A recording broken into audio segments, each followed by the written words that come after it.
ভর্তা খেতে পছন্দ করে না এমন কোনো কেউ নাই আমার জানা মতে। তবে পেঁপে খেতে কিন্তু অনেকেই পছন্দ করে না। এইভাবে যদি পেঁপের ভর্তা বানিয়ে দেন, একবার খেয়ে আরও একবার খেতে চাবে। হ্যালো ফ্রেন্ডস, আসসালামু আলাইকুম। সবাই কেমন আছেন? আশা করি সবাই ভালো আছেন। আপনাদের দোয়াতে আলহামদুলিল্লাহ আমিও ভালো আছি। তো বন্ধুরা, আজকের রেসিপিতে থাকছে পেঁপের ভর্তা। আর বিশেষ করে যারা পেঁপে খেতে একদমই পছন্দ করেন না, তাদের জন্য এই রেসিপিটা অবশ্যই আপনাদের কাছে ভালো লাগবে আশা করি। যাই হোক, তো প্রথমে একটি পেঁপে নিয়েছি, দেখতে পারছেন। আর পেঁপেটাকে আমি অফ ক্যামেরায় ছোট ছোট করে কেটে ধুয়ে একদম পরিষ্কার করে নিয়েছি। আর তারপরে চলে আসলাম পাকঘরে। এসে আগে থেকে একটি কড়াই বসাই দিয়েছি, তার মধ্যে পরিমাপ মতো পানি দিয়েছি। আর পানির মধ্যে এই যে পেঁপেগুলো দিয়ে দিছি, দিয়ে সামান্য একটু লবণ দিয়ে ঢেকে দেব পেঁপেটা সিদ্ধ হওয়ার জন্য। আর পেঁপের মধ্যে যতটুকু পানি দিয়েছি সম্পূর্ণ পানি আমি শুকিয়ে নেব। যাই হোক বন্ধুরা, এইদিকে দেখেন, আপনাদের সাথে কথা বলতে বলতে কিন্তু পেঁপেটা সিদ্ধ হয়ে গেছে আর পানিটাও শুকিয়ে গেছে।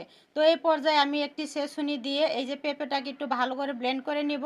যেহেতু এটা গরম, তার জন্য ছেঁচুনি দিয়ে নিছি। আর ঠান্ডা হলে আপনারা চাইলে হাতেও করে নিতে পারেন। যাই হোক, তো এদিকে দেখেন পেঁপেটাকে আমি একদম ব্লেন্ড করে নিয়েছি ঠিক আলুর ভর্তার মতো। তারপরে এই যে পেঁপেটা তুলে একটি বাটিতে এক সাইডে রেখে দিব। তারপরে ওই কড়াইতে বন্ধুরা দিয়ে দিব আমি কিছুটা সয়াবিন তেল। তারপরে দিয়ে দিব একটা শুকনা মরিচ মাঝখান দিয়ে ভেঙে। তারপরে দিয়ে দিব বেশ কিছুটা পেঁয়াজ। তারপরে দিয়ে দিব কিছুটা কাঁচামরিচ কুচি। আর এখন আমি সবগুলো উপকরণ একটু লাল লাল করে ভাজা করে নিব।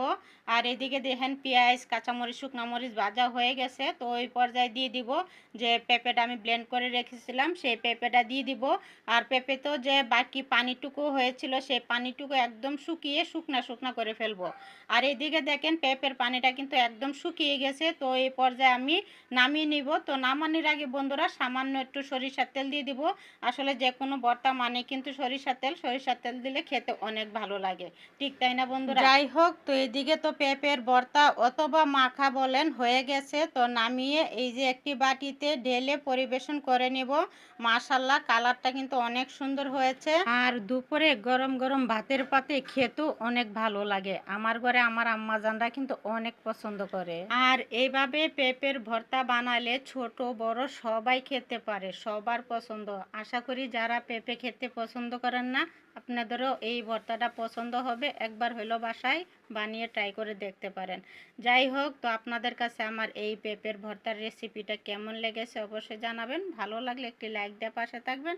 নতুন হলে পেজটাকে ফলো দিয়ে পাশে থাকবেন। আজকে এই পর্যন্তই, দেখা হবে নতুন আরও একটি রেসিপিতে। ততক্ষণ সবাই ভালো থাকবেন, সুস্থ থাকবেন। এই